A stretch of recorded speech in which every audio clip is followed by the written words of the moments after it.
Hot 103 Jamz, Kansas City's big station, #1 for hip-hop and R&B. In studio with me today, the president, founder of the National Action Network. We welcome the Reverend Al Sharpton to the Hot 103 Jamz studios. How you doing, sir? Fine. How you doing? What brings you to Kansas City? Well, we're doing in National Action Network a nationwide voter registration and voter protection tour. We have been all over North Carolina, all over Pennsylvania.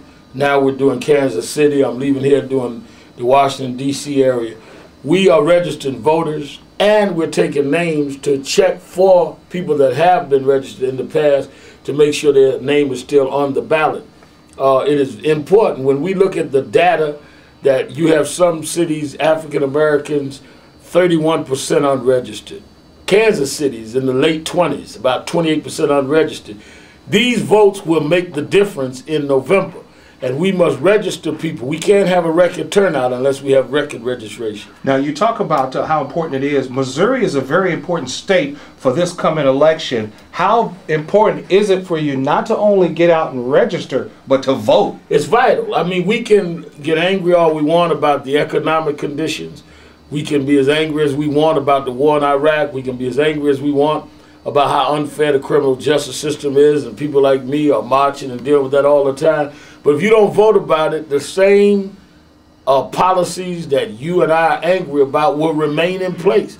They're betting on us getting excited and then not showing up to vote, getting excited and not registering, or registered and not coming back, or not checking on our registration. We at least have to be smarter than that. That's why I call it the Not This Time campaign.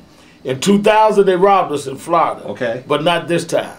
In Ohio, they robbed us in 2004, but not this time. This time, we've got to get it right. Now, you talk about 2004. For those who may have forgotten, you ran for the president of the United States back in 2004. Right. With it being 4 years later, are we now ready for a black president? I think that we get ready by organizing, mobilizing. I think Senator Obama has, personally, I support him unequivocally, though the registration drive is nonpartisan.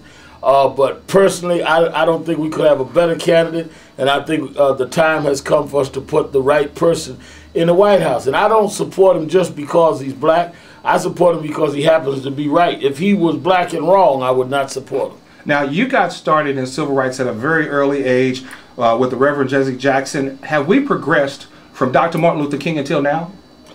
I think we have. I think clearly Martin Luther King, who was before my time, brought us to a point of ending segregation.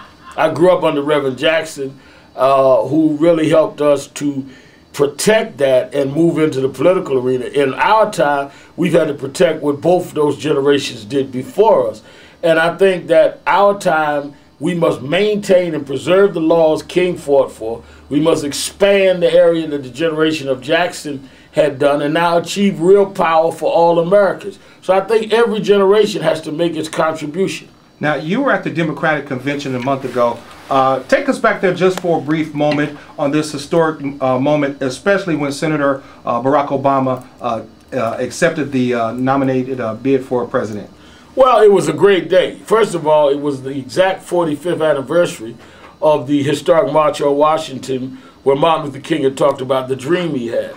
And that morning, we had a commemoration breakfast where Martin Luther King III and Bernice King, Dr. King's two children, and I keynoted. We started the day, the Democratic Convention, officially recognizing the march and having that breakfast.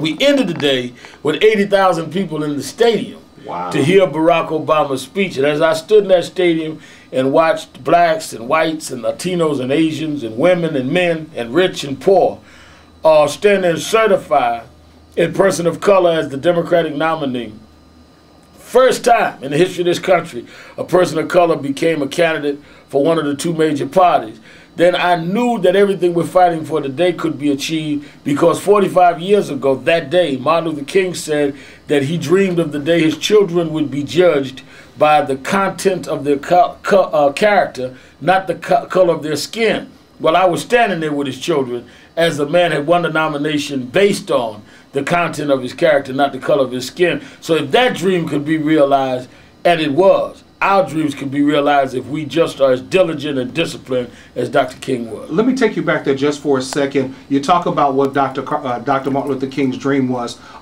They showed on YouTube a few months ago about Bobby Kennedy having this same type of dream. 40 years later, it has come to fruition. Bobby Kennedy talked about a black could be president 40 years. Martin Luther King talked about the content of character. You know, it's not enough to hang Dr. King's picture and the Kennedy's picture on the wall if you're not going to do what they said.